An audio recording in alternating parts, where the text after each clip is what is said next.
الحمدللہ وحدہ والصلاة والسلام علی من لا نبی بعدہ اما بعد فاعوذ باللہ من الشیطان الرجیم بسم اللہ الرحمن الرحیم۔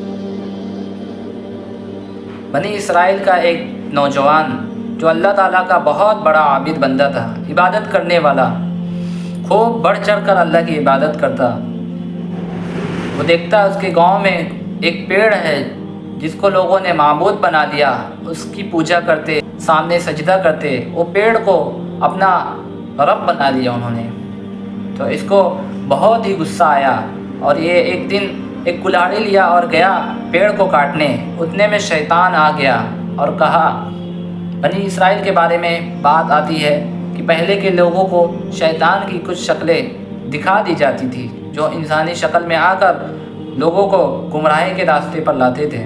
تو وہ شخص جب کلاڑی لے کر پیڑ کو کاٹنے جاتا ہے تو وہ عابد پیڑ کو کاٹنے جاتا ہے، اتنے میں شیطان آ کر روکتا ہے، کہتا ہے کہ میں تمہیں پیڑ نہیں کاٹنے دوں گا۔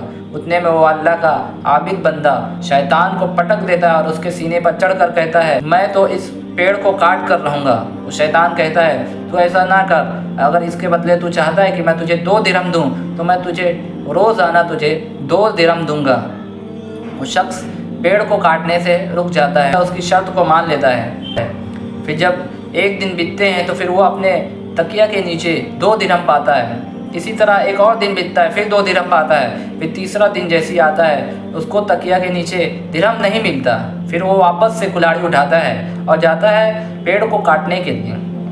پھر شیطان پھر سے آ جاتا ہے، کہتا ہے کہ میں تمہیں کاٹنے نہیں دوں گا۔ وہ آدمی شیطان سے جھگڑنے لگتا ہے۔ پھر شیطان وہ آدمی کو اٹھا کے پٹک دیتا ہے اور اس کے سینے پر بیٹھ کر کہتا ہے کہ تو اگر اس پیڑ کو کاٹنے کی ضرورت کیا تو میں تجھے قتل کر دوں گا، میں تجھے نہیں چھوڑوں گا۔ وہ شخص کہتا ہے، ٹھیک ہے، میں یہ پیڑ کو ہاتھ بھی نہیں لگاؤں گا اور کبھی نہیں آؤں گا، میں تجھ سے وعدہ کرتا ہوں، لیکن تو مجھے یہ بات بتا دے کہ پہلی مرتبہ پیڑ کاٹنے آیا تو جب رکاوٹ بنا تو میں نے تجھے اٹھا کر پٹک دیا اور تیرے سینے پر بیٹھ گیا، تو پہلی مرتبہ میں تجھ سے جیت گیا، اس مرتبہ کیا ہوا کہ میں تجھ سے ہار گیا؟